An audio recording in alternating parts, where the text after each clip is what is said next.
दोस्तों आज हम एक्सप्लेन करेंगे नेटफ्लिक्स की सीरीज गन्स एंड गुलाब्स को। इस सीरीज में हमें राजकुमार राव, दुलकर सलमान और उनके साथ साथ और भी कई सितारे देखने को मिलते हैं।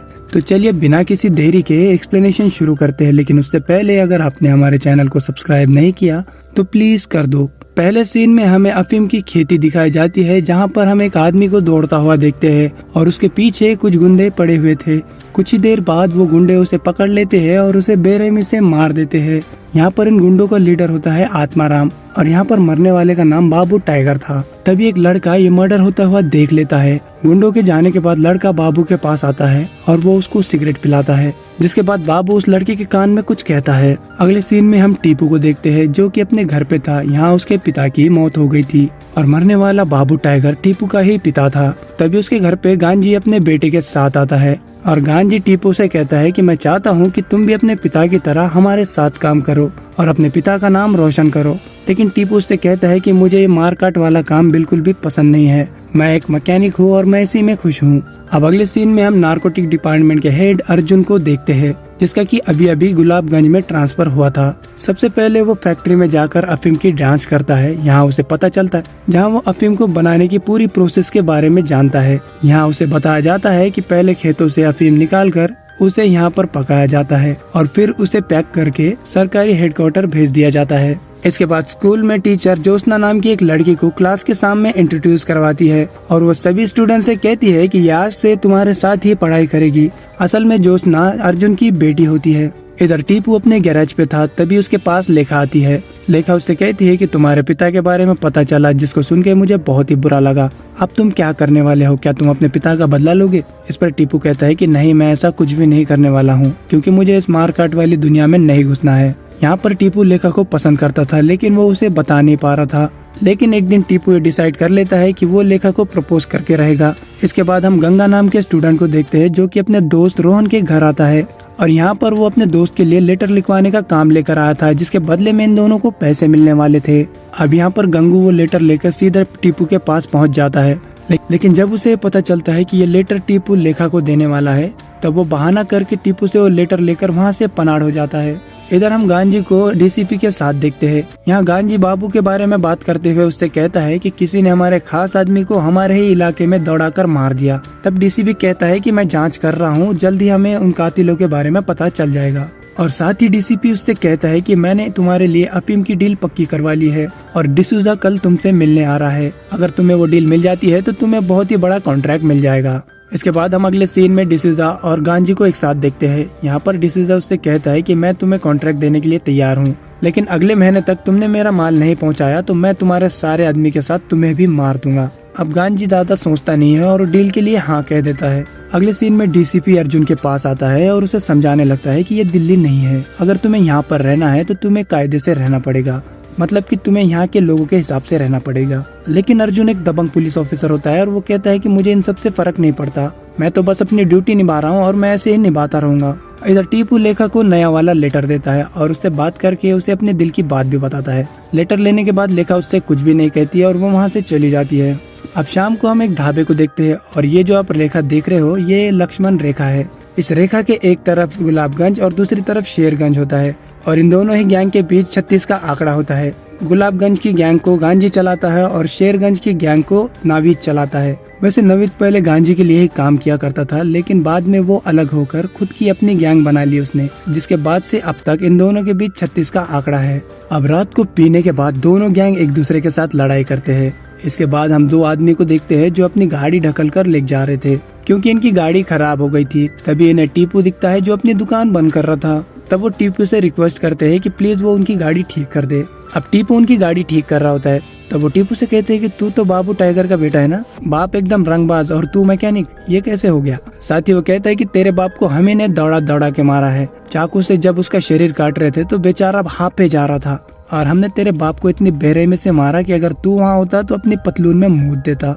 ये सुनकर टीपू को बहुत गुस्सा आता है और वो पानी से उस आदमी को जान से मार देता है। अब ये देखकर डर कर उसका साथी वहाँ से भागने लगता है, लेकिन टीपू उसको भी पकड़ लेता है और उसको भी जान से मार देता है। अगले सीन में हम अर्जुन को अपने घर पे देखते हैं। यहाँ उसकी बीवी और उसकी बेटी होती है। अर्जुन की एक खुशहाल फैमिली थी जिसमें उसकी बीवी और उसकी बेटी होती है। तभी उसके फोन की रिंग बजती है और फोन उसकी बीवी पूजा उठाती है, लेकिन सामने से कोई भी जवाब नहीं आता। तब पूजा कहती है कि दिन भर कई सारे कॉल आते हैं और कोई भी बात नहीं करता, और साथ ही वो अपने बेटी से पूछती है कि क्या तुमने स्कूल में किसी को नंबर दिया है। तब ज्योत्सना कहती है कि नहीं, उसने किसी को भी नंबर नहीं दिया है। तभी वापस से फोन की रिंग बजती है और इस बार अर्जुन फोन उठाता है। तभी सामने से एक लड़की होती है और वो कहती है कि अर्जुन, मैं तुमसे मिलना चाहती हूँ। इधर आत्माराम अपने लोगों से कहता है कि जिसने भी हमारे आदमियों को मारा है जल्द से जल्द उसका पता लगाओ। दूसरी तरफ अर्जुन होटल आकर काजल से मिलता है। काजल वही लड़की थी जिसने उसे फोन किया था। अगले सीन में हम गांजी को अर्जुन के पास देखते हैं, जो कि अर्जुन से बात करने के लिए उसके पास आया होता है। यहाँ गांजी अर्जुन से कहता है कि ये गुलाबगंज मेरे घर जैसा है और यहाँ पर आप मेरे मेहमान हो, और अगर आपको यहाँ पर कोई भी चीज की जरूरत पड़ी तो बेझिझक मांग लेना। लेकिन अर्जुन उससे कहता है कि मैं एक सिंपल आदमी हूँ और मैं थोड़ी थोड़ी चीजों में ही खुशियाँ ढूंढता हूँ, और मैं चाहता हूँ कि आप भी ऐसे ही जिंदगी जीना शुरू कर दो। आप ये लालच छोड़कर एक साधारण जिंदगी जीना शुरू कर दो। और ये सुनते ही गांजी समझ जाता है कि अर्जुन उसके बाटली में नहीं उतरने वाला, जिसके बाद गांजी गुस्सा होकर वहाँ से चला जाता है। अगले दिन टीपू गांजी के घर आता है और वो उससे कहता है कि मेरे पिता ने आपके लिए जिंदगी भर ईमानदारी से काम किया है, और साथ ही वो बताता है कि मेरे हाथों 2 लोगों का मौत हो गया है और मैं चाहता हूँ कि मेरे पिता की ईमानदारी के बदले आप मुझे इस केस से बचा लो। तब गांजी उससे कहता है कि तुम हमारे साथ काम क्यों नहीं करते, लेकिन टीपू उसके लिए मना करते हुए कहता है कि नहीं, वो अपनी जिंदगी में खुश है। अब इतनी परेशानी में भी टीपू उस लेटर के बारे में ही सोच रहा होता है और वो अपने दोस्त से कहता है कि हो ना हो इस लेटर में कुछ तो गड़बड़ जरूर है। तब वो अपने गैराज पे काम करने वाले लड़के से बोलते है, तू तो 10 पास है ना, इस लेटर को पढ़कर हमें बता कि इसमें क्या लिखा हुआ है। अब लेटर को पढ़ने के बाद वो लड़का कहता है कि भैया आपका बहुत बुरी तरह काट लिया गया है। इस लेटर में लिखा था कि तुम्हें मेरे साथ सोने के लिए कितने पैसे चाहिए। अगर मैं अपना सब कुछ बेचकर भी तुम्हारे साथ एक रात बिता पाया तो मेरी खुशनसीबी होगी।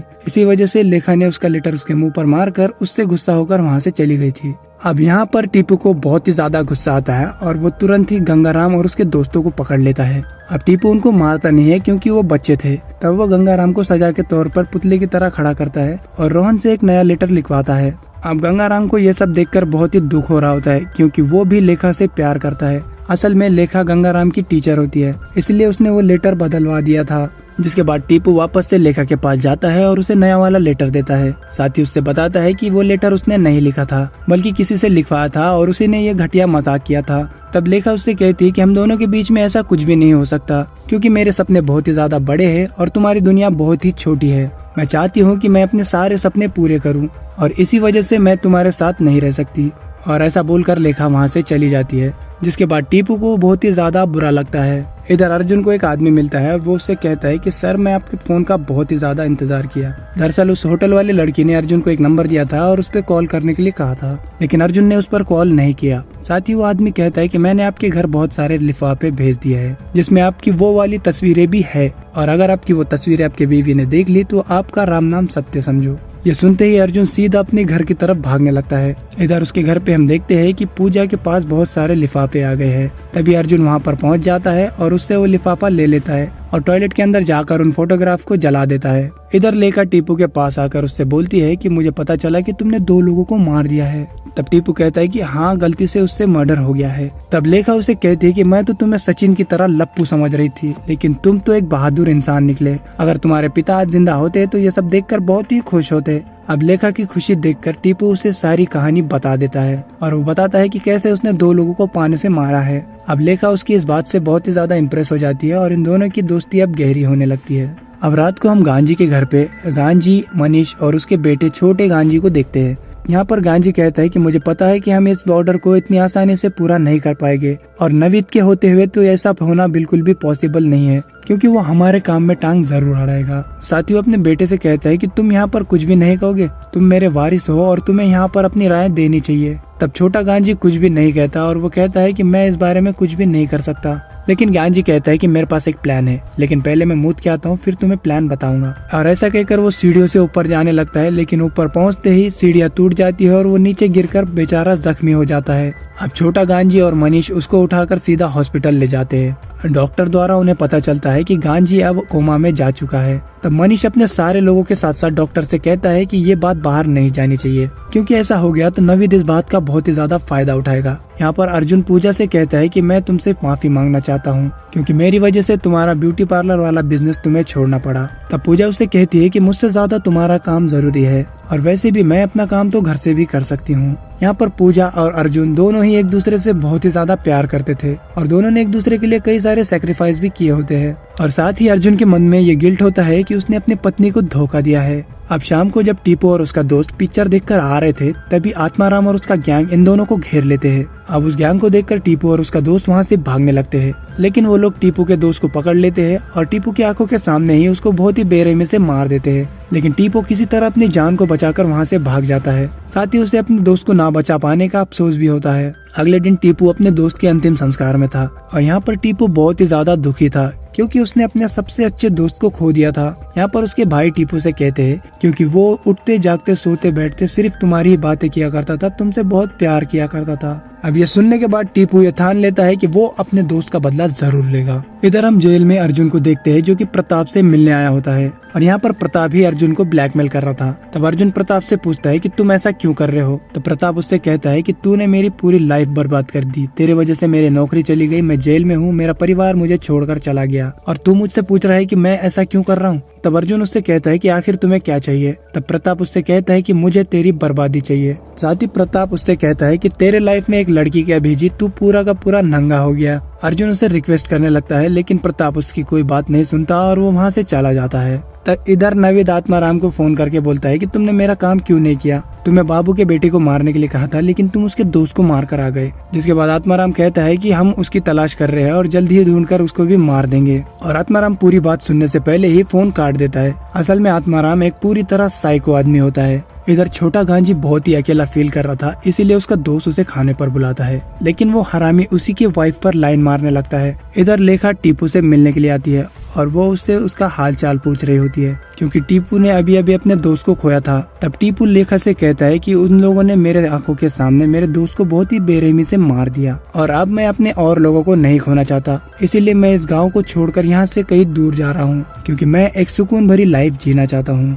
लेकिन लेखा उससे कहती है कि तुम्हारे पास एक और रास्ता भी है, और अगर तुम अच्छे से सोचोगे तो तुम्हें उस बारे में पता चल जाएगा। लेकिन टीपू के दिमाग में कोई भी बात नहीं आती, और वो बस में बैठकर यहाँ से जा रहा होता है। तभी रास्ते में वो आत्माराम को देखता है, जिसने कि उसके दोस्त को मारा था। ये देखकर टीपू को बहुत ही ज्यादा गुस्सा आता है कि उसके दोस्त का कातिल आवारा घूम रहा है। जिसके बाद वो बस को रुकवाता है और वापस से अपने गाँव में आता है, और इसके बाद वो छोटे गांजी के पास जाकर कहता है कि मैं आपके साथ काम करने के लिए तैयार हूँ, क्योंकि मुझे अपने दोस्त का बदला लेना है, और मैं अकेला अपने दोस्त का बदला नहीं ले सकता, इसीलिए मुझे आपके साथ की जरूरत है। तब छोटा गांजी उससे कहता है कि ये हुई ना मर्दों वाली बात, मुझे पहले से ही डाउट था कि बाबू का बेटा एक मैकेनिक नहीं हो सकता, तुम एक योद्धा हो और लड़ने के लिए ही बने हो। यहाँ पर छोटा गांजी उसे हॉस्पिटल में अपने पिता की निगरानी करने का काम दे देता है। अगले सीन में गांजी के घर पे दिवाकर आता है, जो कि सुकांतो का आदमी है, और वो यहाँ पर गांजी से मिलने की जिद कर रहा होता है। लेकिन मनीष उससे कहता है कि गांजी गांव से बाहर गया है, और जो भी बात है तुम मुझे बता सकते हो। तब यहाँ पर दिवाकर को उनके ऊपर डाउट होता है, और वो उनसे कहता है कि ये डील हमारे लिए भी उतनी ही ज्यादा बड़ी है जितनी कि तुम्हारे लिए है, और अगर तुम इस डील को पूरा नहीं कर पाए तो तुम्हें तुम्हारा अंजाम तो पता ही है। ये सुनने के बाद छोटे गांजी को बहुत ही ज्यादा गुस्सा आता है। अब यहाँ पर छोटा गांजी डीसीपी से कहता है कि हमें जल्द से जल्द माल को इकट्ठा करना पड़ेगा। तब डीसीपी उससे कहता है कि पूरे किसानों का माल इकट्ठा कर भी लिया तो हम इतना माल नहीं जुटा पाएंगे। तब छोटा गांजी उससे कहता है कि हमें सरकारी गोडाउन में पड़ा माल भी चुराना पड़ेगा। डीसीपी उससे कहता है कि ऐसा करने से तुम सरकार की नजर में आ जाओगे, और आज जो धंधा तुम कर पा रहे हो सरकार के नजर में आ गए तो ये धंधा भी तुम नहीं कर पाओगे। लेकिन छोटा गांजी कहता है कि मुझे किसी भी शर्त पर इस ऑर्डर को पूरा करना है, और जिसके लिए मैं कुछ भी कर सकता हूँ। इधर आत्माराम को पता चलता है कि गांजी हॉस्पिटल में है, और यही बात वो नवीन को फोन करके बताता है। अब इधर टीपू और उसका दोस्त आत्माराम को ढूंढने के लिए शेरपुर आए होते हैं, और यहाँ पर वो हर किसी से आत्माराम के बारे में पूछ रहे होते हैं। तभी यहाँ पर कुछ लोग टीपू और उसके दोस्त को पहचान लेते हैं, और वो उनको मारने के लिए उनके पीछे भाग रहे होते हैं। तब टीपू किसी तरह अपनी गाड़ी लेकर अपने दोस्त के साथ यहाँ से भागने लगता है, लेकिन वो लोग भी इनका पीछा किए जा रहे थे, और वो उनके ऊपर कई सारी गोलियां भी चलाती है। अब किसी तरह ये लोग अपने गांव के सीमा तक पहुंच जाते हैं, लेकिन इनका पेट्रोल खत्म हो जाता है। तभी गाड़ी को धक्का मारकर पुल को क्रॉस करने की कोशिश करने लगते हैं, और इससे पहले कि वो लोग इन तक पहुंचते ये लोग पुल क्रॉस करके अपने गांव के अंदर एंट्री कर लिए थे। और यहाँ पर इनको बचाने करने के लिए कई सारे लोग भी इकट्ठा हो जाते हैं और इन लोगों की वजह से ये दोनों बच जाते हैं। इधर नवीद अर्जुन के पास आता है और वो उसे धमकी देते हुए कहता है कि मेरे किसानों का माल छोड़ दो। तब अर्जुन उसे कहता है कि मैं तुम्हारी धमकियों से नहीं डरने वाला हूँ और ऐसा कहकर अर्जुन नवीद को वहाँ से भगा देता है। और इसी दौरान अर्जुन का आदमी उसे बताता है कलकत्ता का अफीम माफिया सुकांतु गुलाबगंज में आया हुआ है। जिसके बाद हम अर्जुन को देखते हैं जो कि सुकांतु से मिलता है। यहाँ पर अर्जुन कहता है कि मेरा काम करने का एक तरीका है, मैं सरकार के लिए ईमानदारी से काम करता हूँ और मुझे इस काम के लिए फ्रीडम चाहिए होती है। तब सुकांतु से कहता है कि मैं जानता हूँ कि हर एक चीज की एक कीमत होती है और आप जैसे ईमानदार आदमी की भी एक कीमत होगी। तब सुकांतु से कहता है कि हर चीज की एक कीमत होती है, आप मुझे दाम बताइए, आपको कितना चाहिए मैं दे दूंगा। तब अर्जुन उससे कहता है कि तुम्हारा ऑर्डर ना तो गांजी पूरा कर सकता है और ना ही नवीद। तब अर्जुन उससे कहता है कि आपका ऑर्डर एक ही आदमी पूरा कर सकता है और वो हूँ मैं। अगर आप मुझसे हाथ मिला लेते हो तो अगले हफ्ते ही आपको पूरा माल डिलीवर हो जाएगा।